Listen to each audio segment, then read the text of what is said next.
Greetings, dear listeners. My name is Igor Zoenko, and I welcome you at the Crossroad. And today we want to interview Vincent Busch, who is an alumni of a game development degree and also the creator of the Konkwest global strategy game. Hey, Vincent. Hey, good evening, Igor. Yeah, nice to have you here. So, uh, we have, as you may know, a digest. It's called Dutch Game Dev Digest. And we showcased Vincent's games there, Winston game, Conquest. It's a fully released game, and it's pretty impressive. So, but for those people who didn't read this digest episode, can you briefly tell us about yourself and who you are? Of course, yes. So, my name is Vincent. I make strategy games, and at the moment, I work as a technical designer at Aquila Interactive, a studio that is working on a competitor to Victoria named Gilded Destiny. In Gilded Mm-hmm. Destiny, you play any country in the 19th century through a century-ish of history and try to make the most of it with goes into very much simulation depth. And before I started this job about a year ago, I worked on my own strategy game, Conquest, which is what we want to focus on today, and also what um, you have published in the what's it called? Game Dev Digest, Dutch Game Dev Da, yeah, Digest. yeah, Yeah. yeah, yeah. Dutch Um, game dev digest. and in my game, Conquest, it is by the way, for those of you listening to this without a transcription, it is called Conquest, but it's not spelled like the English word conquest. Yeah, It is Konkwest, so very much like a phonetic spelling. You spell it like you say it, not like you would regularly spell it with the Q and the C. Um, yeah. Since we got to this right now, I wanted to talk about this later. But can you tell us why did you call your game like this? it doesn't have much of a very deep background, but I can, of course. Um, Yeah, initially, my project was had the working title World Diplomacy.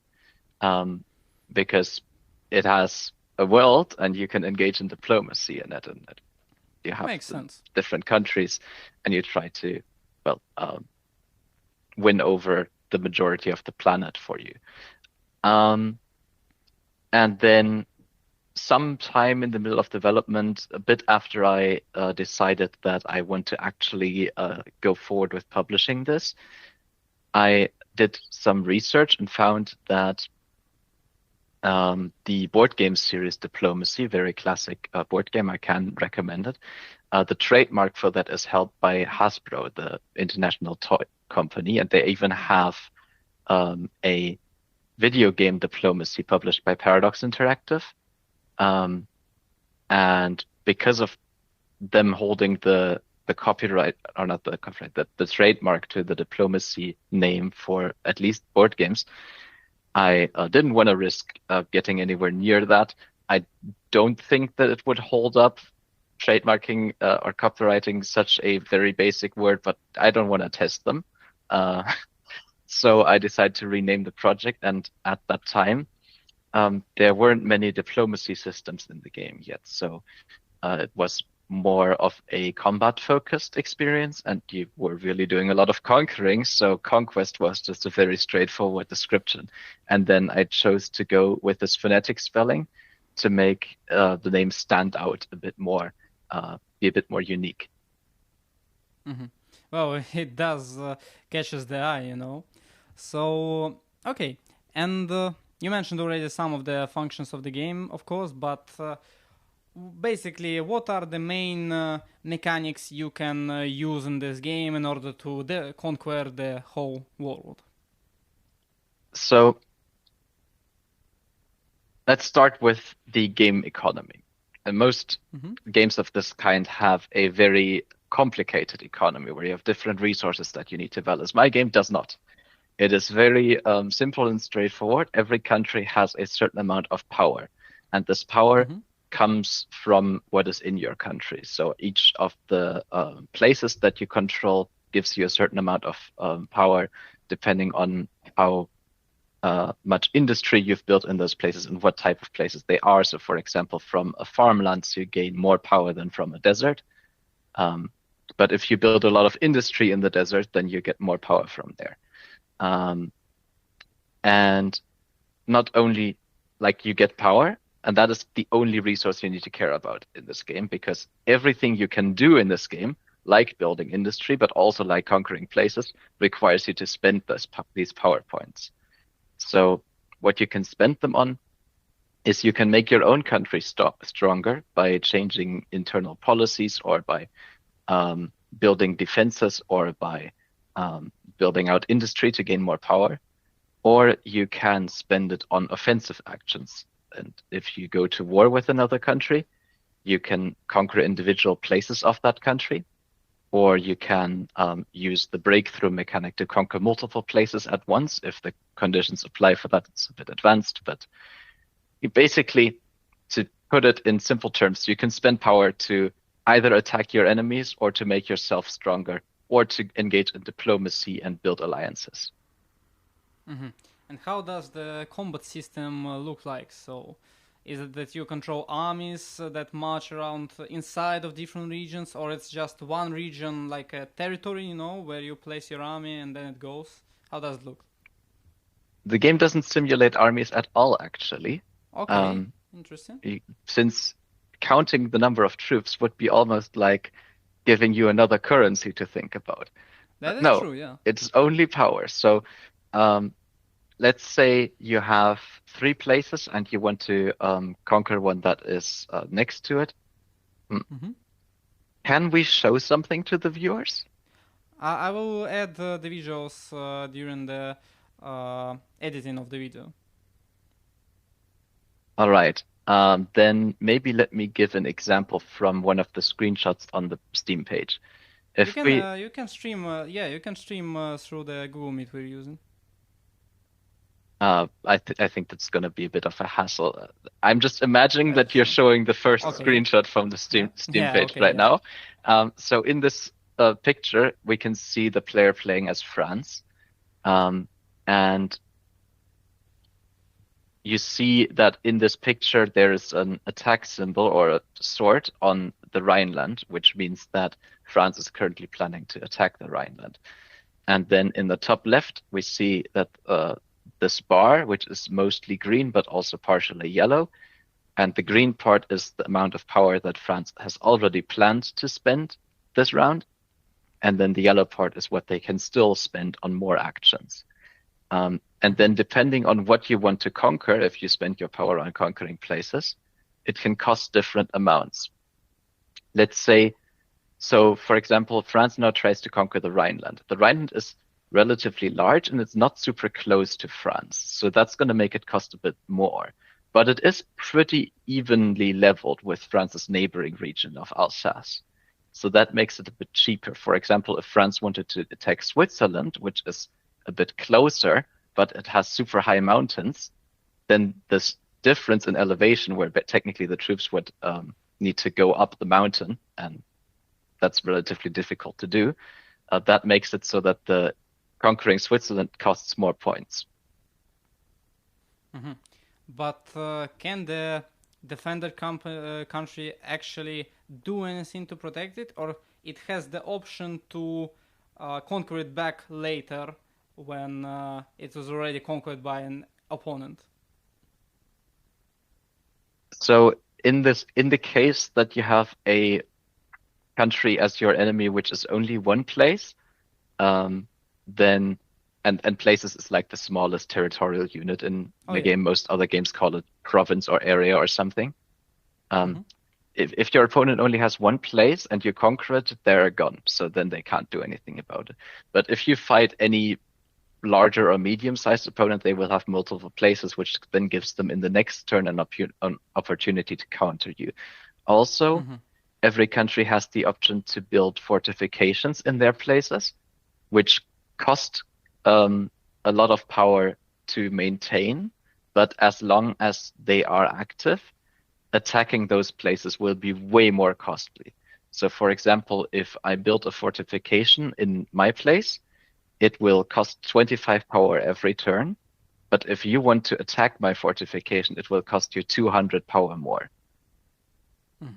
So basically, you can build your own Maginot line against the very annoying opponent who wants to conquer you, yeah? Exactly. Nice, nice. And so, what are the usual sources of the power? What is what's the most beneficial to use to get more power? To build industry. Every place in every place you can build industry, from level 0, no industry, to level 10, basically everything is full of industry. And that is represented also visually on the map. So the more industry you've built, the more buildings and roads are going to be in the place. Okay. And since you mentioned the roads, do you have a logistics system somehow used in your game, or no? If by that you mean like a system where we move goods from A to B, then no, Yeah. because there is no simulated economy. Mm-hmm. But there is a logistics factor idea where there's different regions, and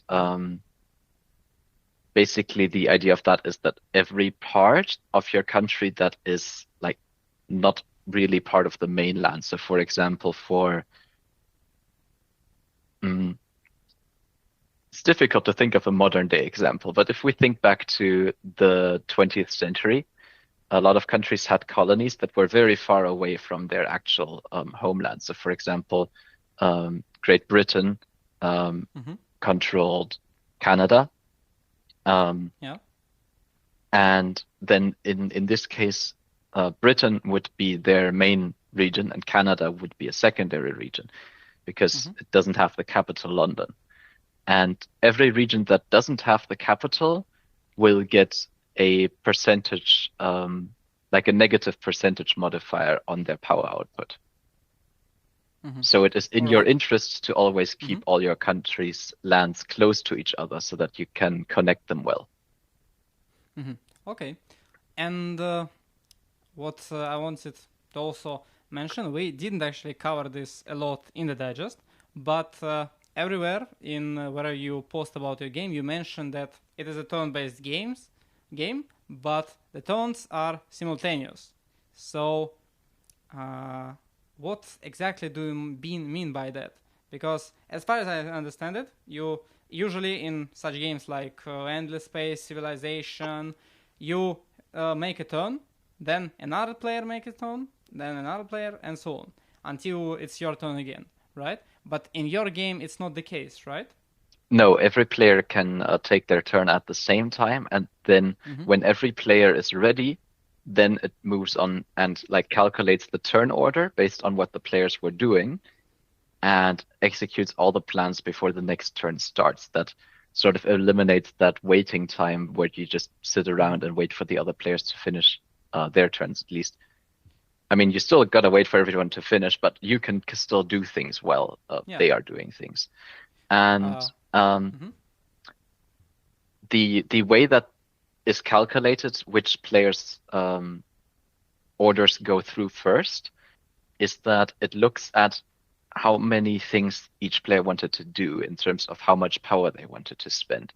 And whoever wanted to spend as little power as possible goes first. So the more power you want to use, the later your orders go through.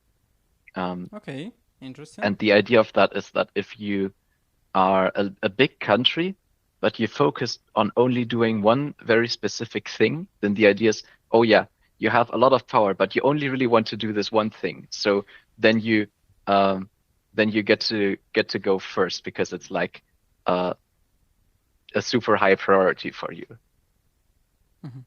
And you mentioned that you have the turn, let's say turn order, depending on how much power each player spends.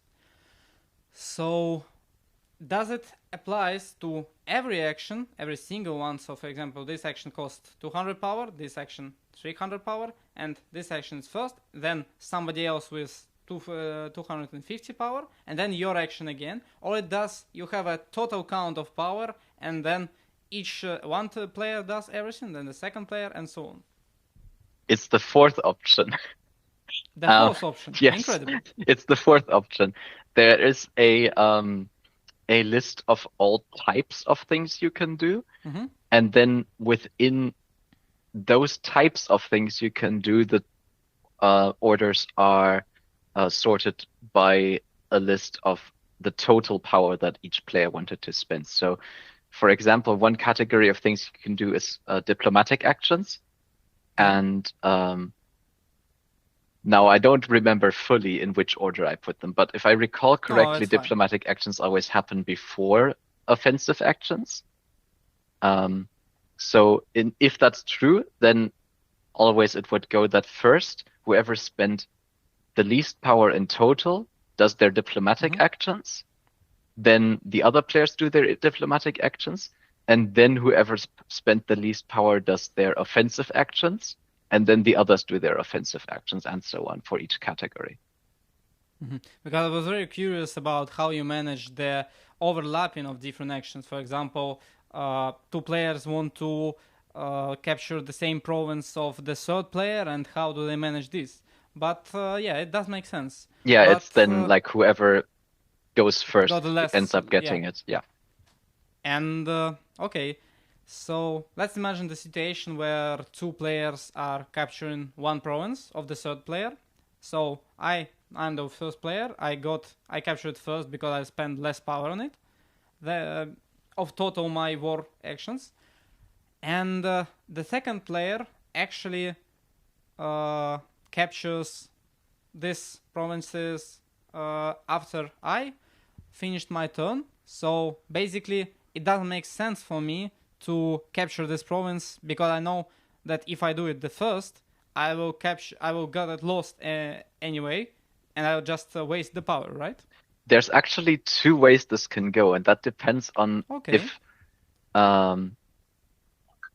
Let's give the factions some names so it's easier. Yeah. So there's you. There is the middle country that you both want to conquer, and then there is the opponent who wants to also conquer it, right? Everyone wants to conquer the middle country. Yeah. If so, you go first. The opponent goes after you. If you and the opponent are not at war, then it will be yours because the opponent won't unintentionally start a war with you by attacking you. But if you and the opponent are at war, then the opponent attacks you in that place that you just conquered. Interesting. So, and is declaring a war actually a diplomatic action which would go first, or it's a war action? Declaring a war is not an action in itself. It's an implied action by if you conquer something.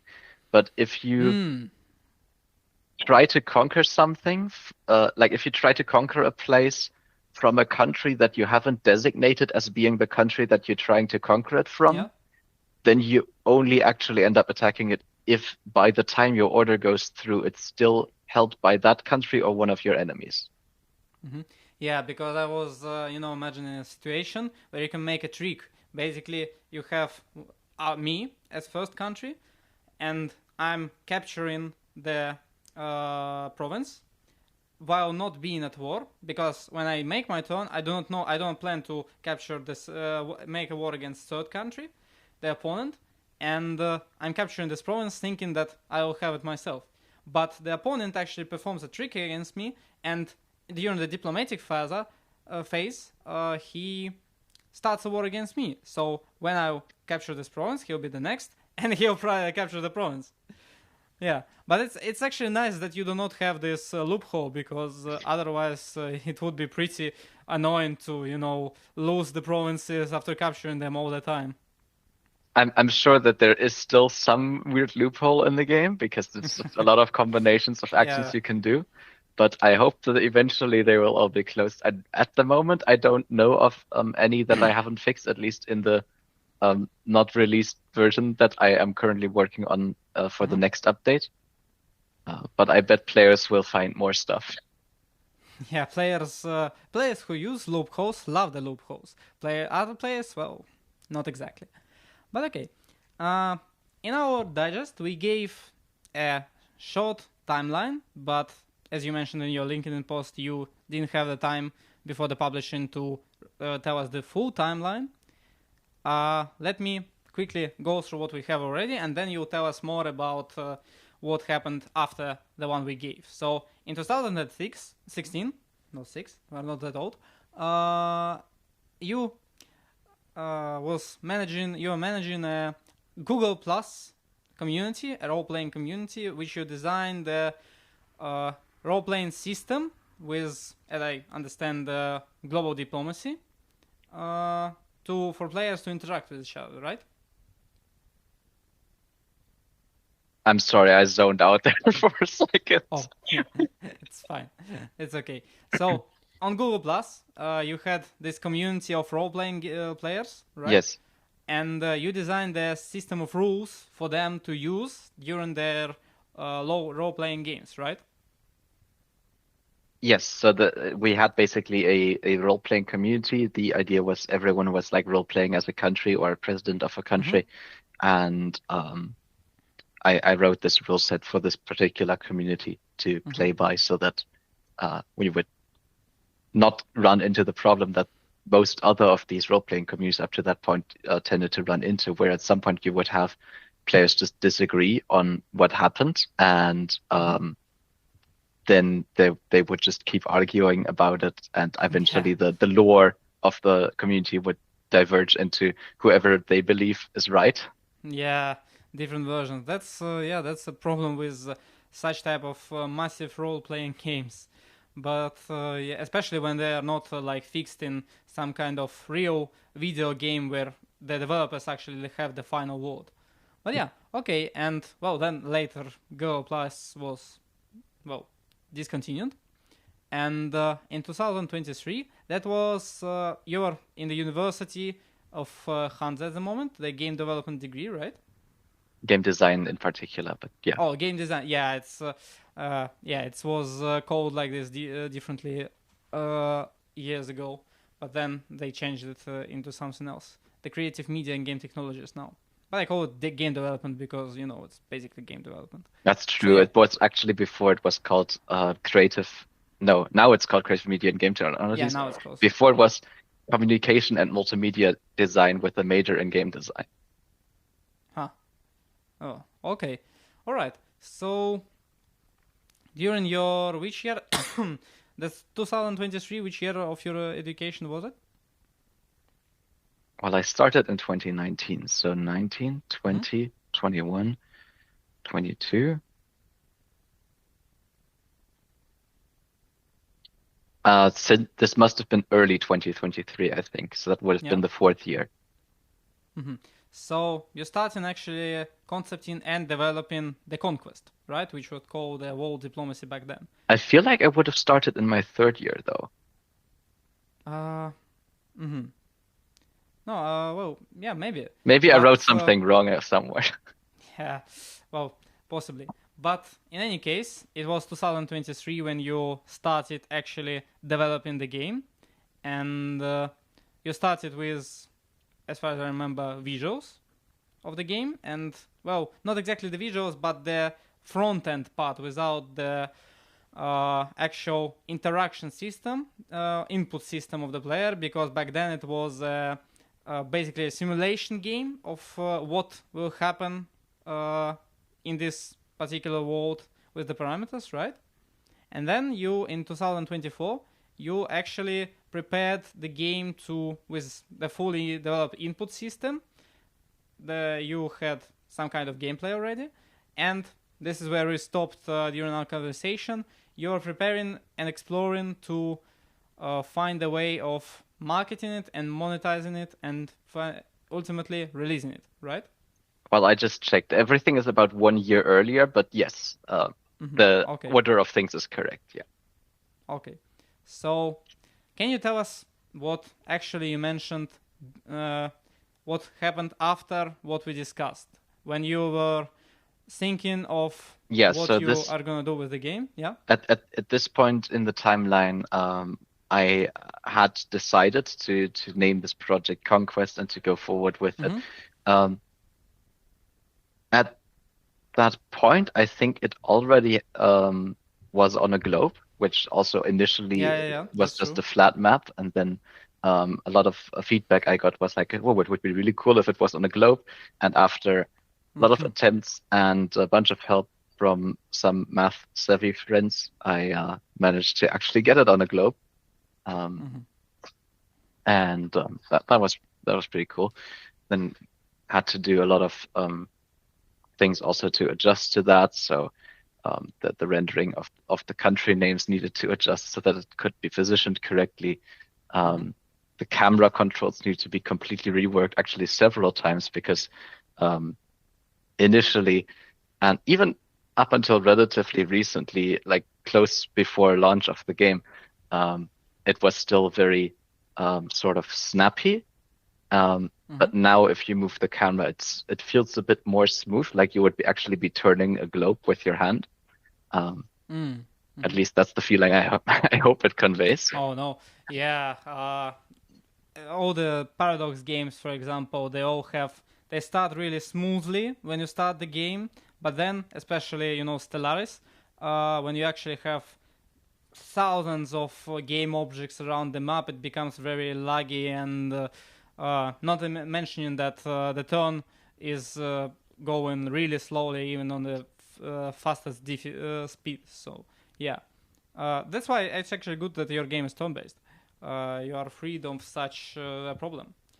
And when you were thinking of how you would release it, did you consider publishing I meant publishing by a indie publisher in some way? Yes, I did, but I didn't put much effort into that front. And Mm-hmm. well, I did talk to a few publishing people before release. Nothing came from that, and Mm. I Okay. ended up thinking it would be more realistic to simply release the game on my own. Um, Even though thinking back to it, going the publisher route would probably have led to more visibility for the game if it would Mm-hmm. have gone well with the publisher. Um, so I think that for any potential next projects, I would certainly um, try to go with the publisher earlier on during the development process. Mm-hmm. And I think what's very interesting to anybody who listens to us is that did you actually include anybody else in the project, not like as an advice, but in actual, for example, assets made for the game by somebody else? Yes, Mm-hmm. a lot of the um, well, a lot of the art assets, so we say textures, for example, not for the UI, but for the landscapes. Mm-hmm. So the grass texture, the forest texture, um, all of those are free textures from like public domain resources on the internet, um, or CC0, or ones where I need to give them credit, and then you can find those in the Mm-hmm. credits. Oh yeah. You can also find a bunch of people in the credits who made assets that didn't require me to put them in the credits, but I just felt like doing that anyways. Um, Yeah, that's true. and then for a bunch of other things, I also worked together with my friends to get them done. So, for example, one of my friends from university, Sten, he made the uh, ballistics calculation system to calculate the path that the Mm. projectile that flies from one place to another needs to travel to Mm-hmm. do like a nice curve before it hits the target position. Oh yeah. Um, and another friend of mine did the geography data for Australia. So there's always, Okay, that's interesting. yeah, there's Uh, always a few bits here and there that someone helped me with. And then when it came uh, to publishing and marketing the game, I got a lot of help as well. Um, so shout outs to Draco and Matthias, especially in that regard, and also to Aicha. Uh, yeah, mhm. you were very helpful in getting Conquest to a good release. And This, I feel yeah. like I'm forgetting to mention people, but there's so many people that made Conquest a possibility. Um, in the Oh yeah, but hopefully we can find them in the credits, right? you can definitely find them all in the credits. Yes, I think the That's list nice. Hmm. is probably close to 100 names at this point. Oh, that's a lot. But it's nice that you actually have so many professionals that may help you with a complex project. Yes, it's much, much, much more difficult to get a big thing done completely on your own. And what's the point to That is it? true. So, yeah, you say there is no point. So, possibly for next projects, not as a part of some bigger company like Aquila Games, which you're working right now with, but for your own projects for Vincent Creative Technologies, would you actually cooperate with someone on, let's say, full time, in a sense of being working from the beginning of the game until the end, or you are not exploring the possibilities of finding anyone who could work with you on some projects you want to develop? I mean, I'm very happy working at Aquila, but Mm-hmm. thinking of hypothetically far future or something where I want to start a new project separately. Um, I think it's a budget question, really. Oh It's yeah, a that's budget true. question and a question of how would we set it up. So if I had one or two business partners and we say, okay, we can finance our part ourselves, that may be a thing. But most likely, it's a question of whatever we can get from investors to support the project, and then Mm-hmm. what is a realistic timeline and financing, and how do we manage to get people to get do the right things for the project. With my budget on my own, I couldn't hire anyone, so that's a simple no. Yeah, Then I understand. What is actually very important is that in Steam, when you actually creating your uh, author portfolio, not portfolio but profile, you have to list text information. I think anybody who ever tried to publish something in Steam know this thing, and you either have to list a company of many people or solo proprietorship, and solo proprietorship from the tax point is so much easier to fool and to feel and to work with than a company where you actually have some people, even two or three. So yeah, and okay, and about the conquest, last thing we are gonna talk about.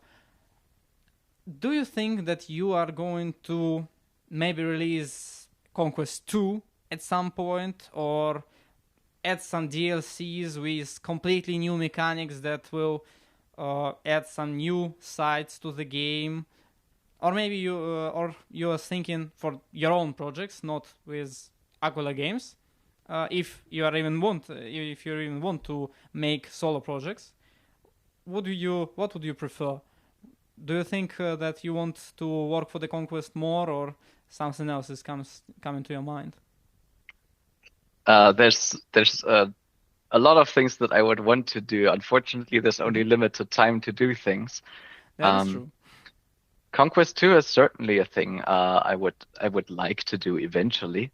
But I can't say is it gonna be 10 years before it will be a thing, maybe 15, maybe never.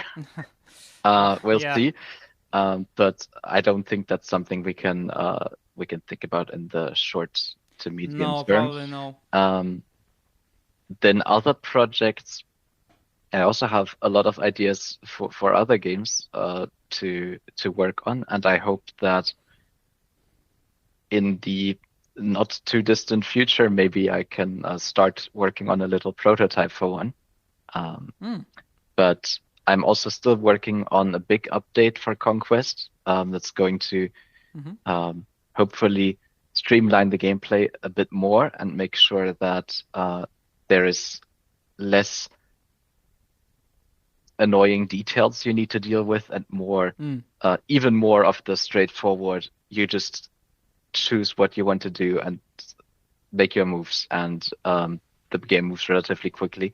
Because one of the selling points of Conquest is, of course, that you can really finish a campaign in a relatively quick time, even in multiplayer, and that is a big contrast to the usual competitors that you have in this genre, where a session can easily take a week to complete. So I want to go even more in that direction, and then I will also have a few nice visual upgrades with the new update.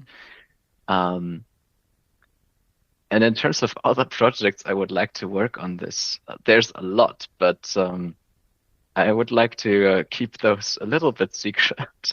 So not gonna spill my treasure chest here. Understandable. Yeah. All right.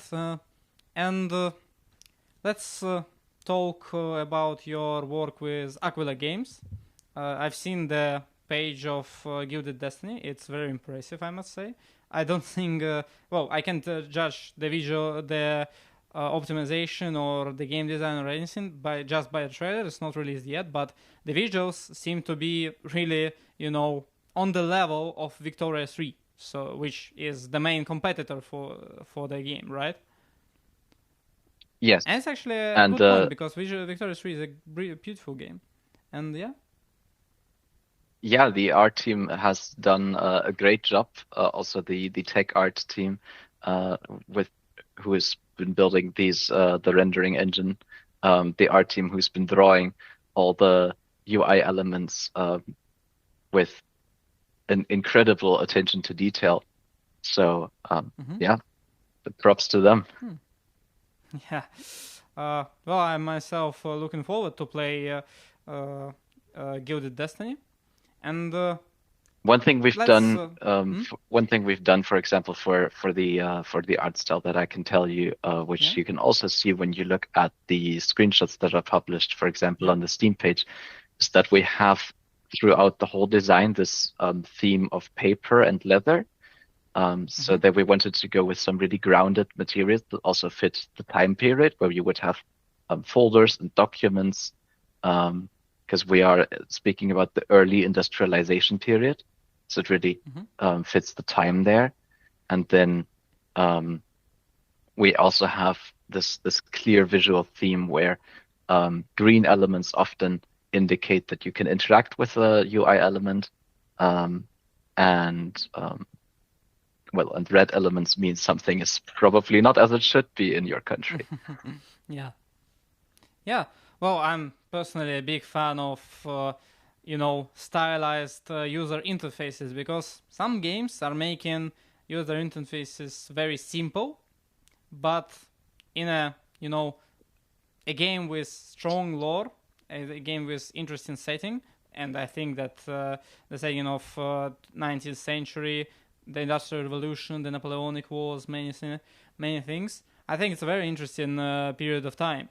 And it's always great to see that a game is actually giving you more immersion through the visual elements, not only what you see on some animations or anything on the game field, but actually what you have as constant reminder around you, and you feel yourself in, maybe in this case, some kind of at a desk or anything, where you sign documents and read charts about your colony's output. But yeah, and from the point of comparing it to Victoria 3, I'm not sure if we should compare it, because it's a completely different game, but in a sense of, because there are not so many games about Industrial Revolution and this period of time. And if we compare the complexity of the game, would you call the Gilded Destiny more simple? Not in the sense of how the game mechanics are like very primitive, not in this sense, but in the sense of the amount of mechanics and approach to delivering them. Do you think it will be easier for a new player to start up in it, or he also has to spend several hours reading tutorials? Well, I am not the biggest Victoria 3 expert, so it's a Hmm. bit difficult to try and make a Yeah, true. comparison. But if I just go by vibes a little bit here, Hmm. I would say that they are similar in complexity, but they focus on a bit different areas. So Mm. um, yeah, my lack of Victoria 3 super Oh no, expertise is the playing a thing bit about against me here. yeah, But yeah, in Gilded Paradox Destiny, games are known for yeah. uh, we really aim to simulate the economic aspects. We simulate Hmm. diplomatic relations between the different countries. We have event chains with historical occurrences Yeah. where then it allows the player to either follow or change the course of history depending on what Hmm. decisions they want to take. And we have a whole lot of different interlinked systems. And I know, of course, that Victoria does too. It's just we don't always have the exact same systems. Sometimes we have similar systems. Sometimes we have systems that are very different from Victoria 3. So That's it is great, I hard think, to because yeah. it is hard to make a statement like our game is more or less complex than it. Hmm. Gilded Destiny will be different. We have things that make it clearly stand out apart from being on a globe. It also has a, Hmm. tile-based system where if you zoom into the map, you can see individual hex tiles, similar to how Oh, you would okay. in a civilization map. And those have different influences. You can build buildings on these hex tiles. There are resource points spread around the map where you can then build industries to exploit the resources. Um, and the tile information or the way the landscape is on the tiles also influences how your armies can move over them. Hmm. All right. And the last word about Gilded Destiny and Victoria 3. Uh, the Paradox games, they are known for their global strategies. They always have an unsaid but very evident, obvious description, distinction between them. For example, Stellaris is a global conquest of the whole galaxy. Crusader Kings is a game about character development because you play as a single person. Victoria 3 has always been known for a vast economic simulation. Is the Gilded Destiny focused more on diplomacy or on economics or on war, or it's a mixed approach to everything? It is a mixed approach. If Mm-hmm.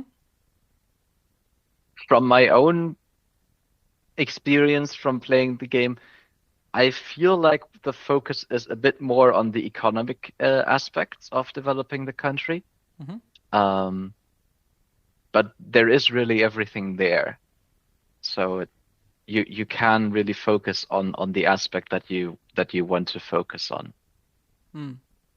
Well, yeah, I think it's great, and it makes total sense when you focus on economy the most during developing such a game because it's a period of complete change in economical systems. So it makes sense.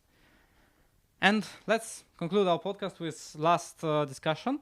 If I Uh, may add yeah, to that last yeah, thing yeah, you said, right? sure. Like, of course, the big thing that's happening throughout this time, this almost 100 years Period. time Yeah. frame that we are simulating, um, is the Industrial Revolution, and we have a lot Yeah, of yeah, yeah. people moving from being farmers out in the countryside to moving to the cities where they then work in factories and in Mm-hmm. manufacturing and in office jobs later on. We don't really get to the office jobs part in the Yeah, game's time true. frame, Yeah. but we're moving towards industry and really that population change and the way the economy changes from an agrarian feudal economy to an industrial uh, production economy and the social implications that this has on society is Mm-hmm. something that a lot of our team members are really focused on um, on making sure that we get this correct and that this is going to feel well in the simulation. Well, we're all looking forward to see what you have in the end. So yeah, as I said, last thing to conclude, I think I already said this before, but I think that you cannot be a game developer if you haven't actually ever enjoyed playing games, because you have to find inspiration Yeah, and certainly. motivation. Yeah, and if you develop games but you don't play games, it's possible. But for most of the people, it's difficult to continue making games for their whole life if they do not find inspiration in what they actually play and they see and they say, oh yes, I want to do something like that, I would like to implement it. Of course, some people like Hideo Kojima, we all know him, they say that you should take inspiration from the real life, not the games. And it makes sense in some point, because some games may become repetitive when you see a great game and a lot of people want to recreate it. And yeah, it becomes less of a new original game, but a new version of something else. But yeah, I think the mixed approach is the best. So I'm leading this all to the question: which are the games of this year? And I think this was a great year for gamers. Which of the games do you actually play? What was your favorite this year? So I've played a lot of games this year that are not Yeah. from this year. Oh yeah, this is the problem for modern developers actually. Well, I wouldn't say it's a problem necessarily, right? It's a changing of how the games Yeah, industry, the landscape works, where just successful games stay relevant for a longer time. I've played a that's lot true. of Rocket League, as Mm-hmm. well as Battlefield, and Okay, which one Battlefield? not that it is particularly great, but I've recently played a lot of Battlefield 2042 actually, sort of Well, in yeah. anticipation of the Battlefield 6 release, which is going to be tomorrow, and probably Oh when you yes. hear this podcast, it's probably already out, and we'll see how that will go. Or Well, it you looks at very home would promising, have right? already seen how it went. It looks very, very promising. Yes, I'm really looking forward to it. Unlike the news that about EA that recently came out. That Um, is, yeah, actually what I would like to tackle in the future podcasts. yeah, I mean, But yeah, maybe the next episode, because it's yeah, still a relevant topic right now. it is, yeah. Then other games I've played recently are Stardew Valley, uh, Oh yeah, classic that I needed to catch up on, and it is a definitely classic. worth it if I've been playing it with a friend. Um, And then I've played Escape Simulator. It's an escape room game. So Mm-hmm. every level is an escape room, and you go with your friends and you figure out the puzzles. It's pretty great. I've also been playing, of course, the games that Aquila Interactive is working on. Mm-hmm. And the company has recently released their first game from a different developer team. Called Global Magnates, which is a ship Oh, company simulator. oh, that sounds interesting. I love ships. I should check it out. I've also played Indiana Jones and the Great Circle. Oh, Very good game. Absolutely yeah. recommended to anyone who likes exploration games, I guess, or Mm-hmm. adventure games. Yeah. Um, Did you play Uncharted before that? no, I actually haven't. It's been on my list of things I want to play for a long You time. definitely should. You Yeah, definitely should. It's a great game. All of them actually. which one should I start with? Oh, the first one, of course, because they all are in a timeline. So every other is on the timeline is after the previous one. So yeah, definitely there is on PC. Actually, it was released a couple of years ago. A full collection of 5 Uncharted games. I haven't played it because I played it on PS4 long time ago. But I think that actually with no FPS cap, it will be much better because Uncharted has a sometimes very fast-paced gameplay, and on PlayStation it lags sometimes. So yeah, but on PC it should be really nice. So yeah, I Yeah, should definitely should try definitely it. give it a try. Then Definitely, there's yeah. probably two more games I want to mention for this True. year. Uh-huh. Um, and that is one of my all-time favorites, which I still think Mm-hmm. is one of the best racing games ever made. And it's 15 years old at this point. Flat Out 2. Um, Mm-hmm. and it's recently been acquired by a studio that's like doing maintenance for old games, and they have made the multiplayer work again via Steam, so it works again, and it's fantastic. Oh yeah, that's really nice. It's Did they make it through local hosting, or they actually have some service for it? they actually have at least one server Oh, for it, yeah. that is nice. Um, so it or maybe it's player hosted, but like there is a system where Oh, you can it's just invite nice people from anyway, Steam. right? Yeah, it's very good. So do you know that game, by the way? Mm, no, actually, I don't. Okay, Was then it? it's like Yeah. a racing game that focuses on chaos and destruction.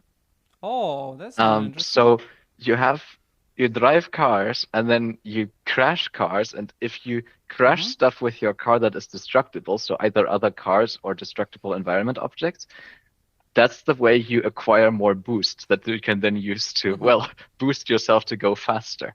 Um, Yeah, and that's a nice feature actually. everything like the car destruction model is really nice. And if you crash very hard into another car, then their driver falls out the windshield, and you have amazing chaos. That sounds really fun. Well, you should try Warhammer 40k Speed Freaks. It's also a racing game. I think you may find it interesting about the chaos and the crazy interactions with other players. I think you may find it interesting. I'm not sure how good it will be to your taste, but you should give it a try, or at least look at it. Yeah, I haven't heard of it before. Thanks for the recommendation. It's not very popular. So, but if I had to pick one game of the year, I think it would be none Yeah. of the ones I mentioned so far. It would be Okay. Helldivers 2. Oh, that's a great choice. Like I think for the first half of this year, this has been like pretty much every week I've played it for a little bit, and it's always so cinematic. Every round is like a little movie. You drop in, shoot the aliens, Yeah. go back out, and protect democracy. Manage democracy. Manage democracy, yes. No, it's a great game actually. It's super fun. Uh, to be honest, I didn't really like any of the war bonds. I think they were all not very cool.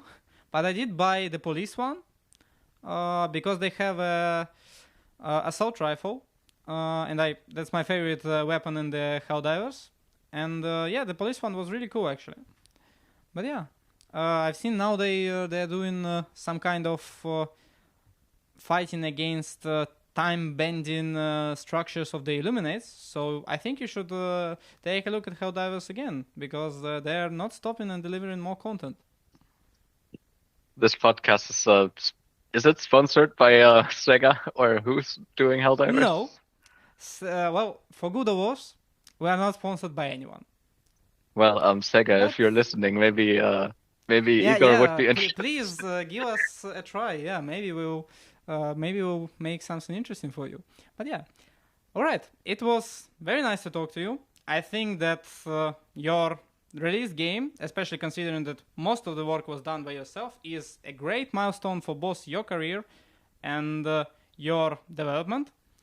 Because yeah, many studios start a game, they develop it for several years, and then they for different reasons they may drop it because it doesn't pay off, because they don't have any funding, because the publisher is going crazy and says that you have to crunch everything to release in several weeks instead of months. So there are many reasons, but it's always great to finish a game, and I think that for every game developer, it's always an incredible feeling to release a game in their final version, because the first game, of course, it's very important, but I don't think this feeling goes away with any of the games that you release. So yeah, I think it's really nice that you keep developing games that your first game was actually quite a success because most of the games without marketing or any promotions or with little of them, they do not get any purchases. And your game has, I think, 150 reviews in total, which actually is a lot. Something like that. Last time I checked, it wasn't close to that. So I would be really happy if it is now at 150 reviews. I'm gonna check the store. I think it was 128 actually. I don't remember, but when I checked, it was something like that. Amazing. Yeah. Anyway, yeah, it is really good, and they are mostly positive. So, listeners, definitely check this game out. I think it's very interesting, and it's always interesting to find a global strategy that it doesn't have complex systems that have you sitting on them with an Excel table for like an eternity. So yeah, even though I like paradox games. And sometimes you just want something quicker. Yeah, that's true. Sometimes you want to finish something in one evening, not to do it for like a week. But a week gameplay is also fun sometimes. Anyway, thank you for coming, and thank you, dear listeners, for listening to us. Please check out Vincent's games, Vincent's LinkedIn profile, his company LinkedIn profile, and definitely check out our LinkedIn profile. We're going to have an event in December in Groningen. We're going to release a weekly digest up until then and further, and we are going to continue making these podcasts every 2 weeks. So please check it out, and thank you for watching.